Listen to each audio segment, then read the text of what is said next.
Existe um lugar além da razão, um intervalo entre o que vemos e o que tememos perceber, onde os símbolos sussurram e os mitos observam em silêncio. Bem-vindos à Psicologia, Arquétipos e Heróis. K atravessa sua própria existência como alguém programado para obedecer, mas lentamente contaminado por uma pergunta que não deveria existir dentro dele. E se eu for mais do que fui projetado para ser? A dificuldade central que o impede de integrar aquilo que emerge das profundezas não está na ausência de humanidade, mas no conflito entre aquilo que lhe foi imposto como identidade e aquilo que começa a se manifestar como experiência vivida. Ele não consegue sustentar simultaneamente essas duas realidades, ser produto e ser origem, e por isso oscila entre submissão mecânica e uma silenciosa insubordinação interna. Sua mente tenta organizar esse abalo como se fosse apenas um erro de sistema, quando na verdade se trata de um deslocamento ontológico. Ao invés de integrar o que sente, ele tenta provar, validar, confirmar, como se a existência só fosse legítima quando autorizada externamente. Nesse movimento, a energia psíquica se fragmenta, criando uma tensão constante entre o que ele executa e o que ele começa a desejar. O arquétipo que se acende nele não é o do herói pleno, mas do anti-herói, alguém que não busca glória, mas sentido. Sua trajetória não é de conquista, mas de erosão, uma dissolução lenta da obediência até que reste apenas a escolha. Sua estética é fria, contida, minimalista, mas por dentro há um incêndio silencioso tentando aprender a existir. O que se revela ao redor de K não é apenas um conjunto de eventos isolados, mas um eco de padrões que atravessam a experiência humana há milênios. O desejo de nascer de verdade, de ter uma origem legítima, de não ser apenas consequência de algo.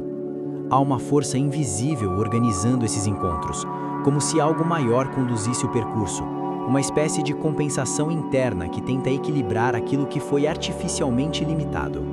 A persona que K sustenta, obediente, eficiente, descartável, começa a rachar à medida que símbolos insistem em atravessar sua percepção.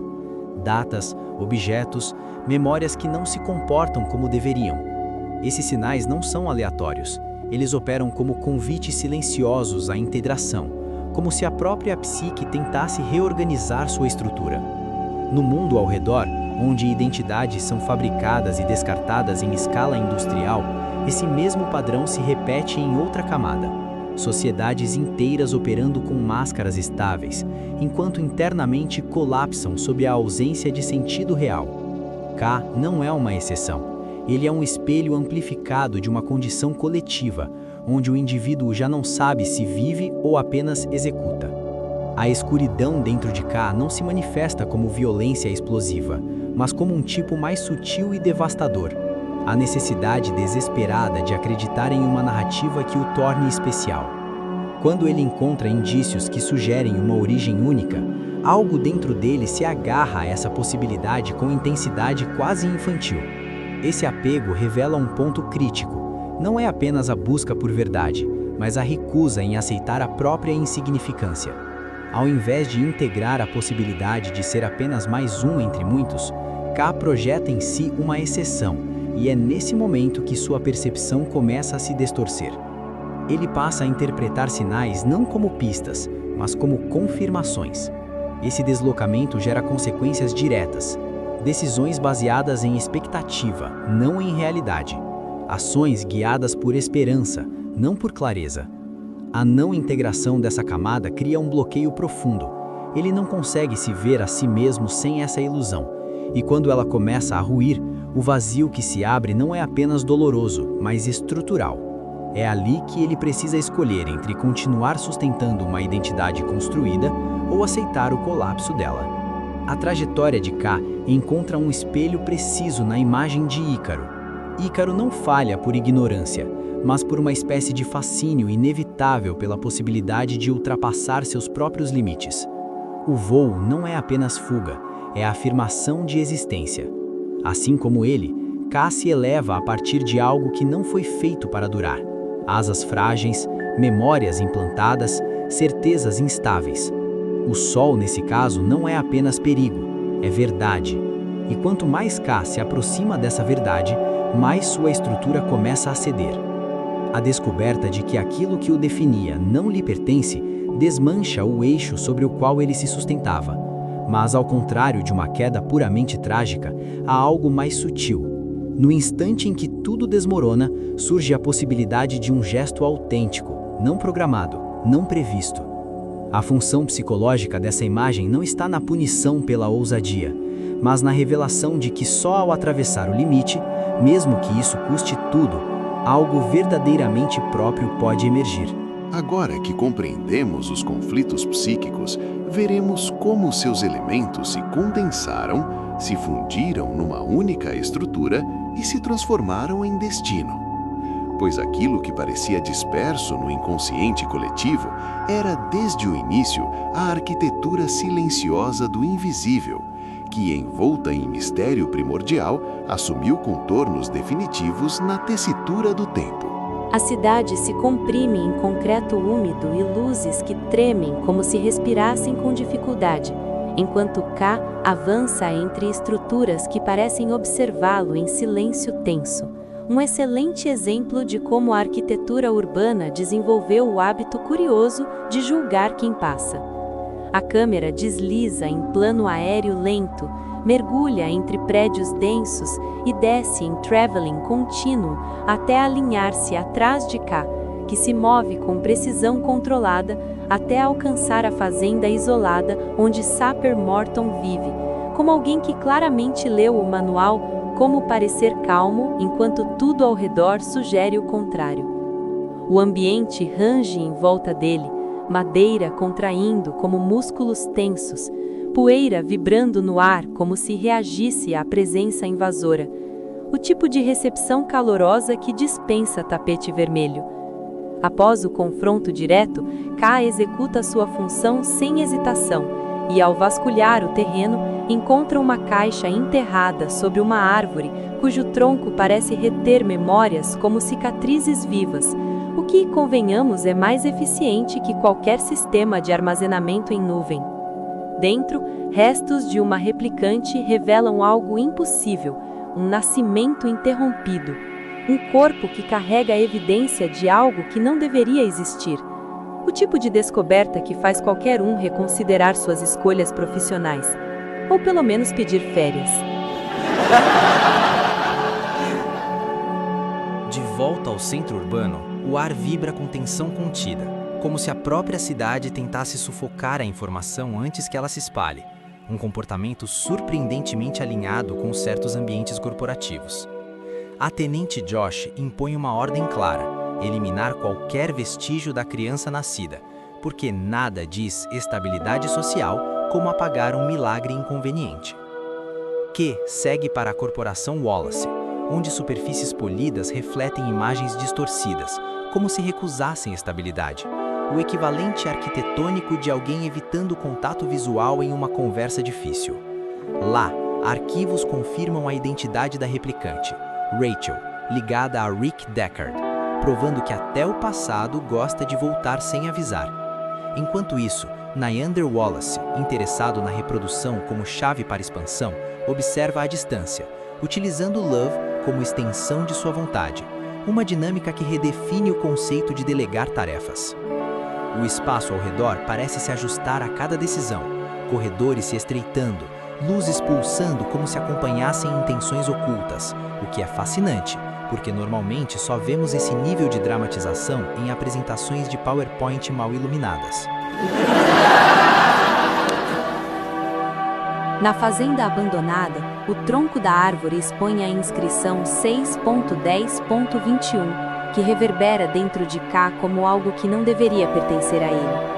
Sempre reconfortante quando o universo começa a deixar recados pessoais sem explicação. O ambiente reage com uma inquietação quase tátil, como se o solo reconhecesse aquela lembrança antes mesmo dele, o que sugere que até o chão tem melhor memória que muita gente. Ao revisitar registros e locais esquecidos, K chega a um orfanato onde paredes descascadas parecem pressionar o tempo para dentro de si, abafando qualquer vestígio do passado. Uma estratégia curiosa, mas infelizmente não aplicável a boletos. Lá, ele encontra o cavalo de madeira exatamente onde lembrava ter escondido, o que levanta uma questão científica importante. Desde quando lembranças começam a obedecer coordenadas geográficas? A doutora Anna Stelling confirma que aquela memória é real, não construída, e isso desloca completamente a percepção de K, porque nada desestabiliza mais do que descobrir que você talvez não seja o protagonista da própria lembrança. Ao falhar em seu teste, ele passa a ser considerado instável, enquanto a cidade ao redor parece se fechar ainda mais, como se o expulsasse silenciosamente, o que, sejamos justos, é uma forma bem passivo-agressiva de demissão. K segue até as ruínas de Las Vegas, onde o espaço não apenas se deteriora, mas reage com uma hostilidade seca, areia arrastando-se como se quisesse apagar rastros, um cenário que claramente não recebeu o memorando sobre hospitalidade. Lá, ele encontra Deckard, que revela a verdade. A criança existiu e foi protegida através de manipulação de registros, porque aparentemente até o destino precisa de um bom departamento de edição. Antes que qualquer decisão amadureça, Luv invade o local. O ambiente se contorce sobre a violência, estruturas vibrando como se sentissem um impacto. O tipo de reação que qualquer prédio sensato teria diante de conflitos existenciais dessa escala. Ela mata Josh, sequestra Deckard e destrói Joy, deixando K gravemente ferido, transformando o momento em uma sequência de eventos que definitivamente não caberia em um dia produtivo. Resgatado pelo movimento de replicantes, ele descobre que a criança é na verdade uma menina, e a revelação reorganiza tudo, especialmente porque a memória que o guiava não era dele, o que é basicamente o equivalente emocional de usar uma senha errada a vida inteira e só perceber no final.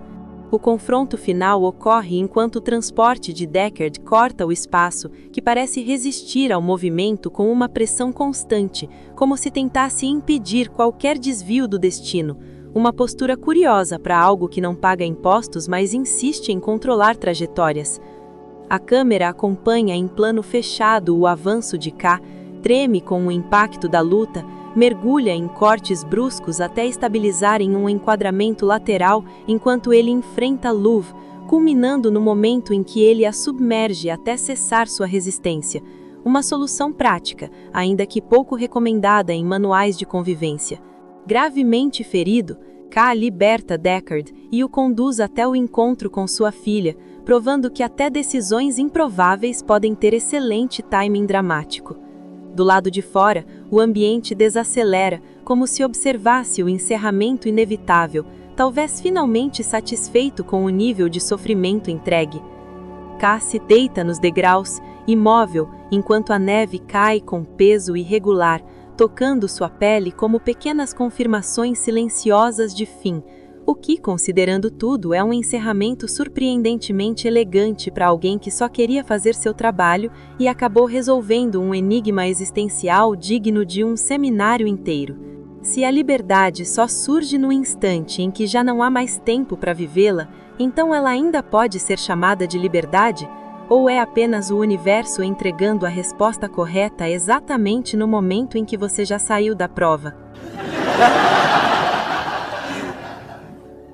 Você ouviu Psicologia, Arquétipos e Heróis. A jornada interior nunca termina. Até breve.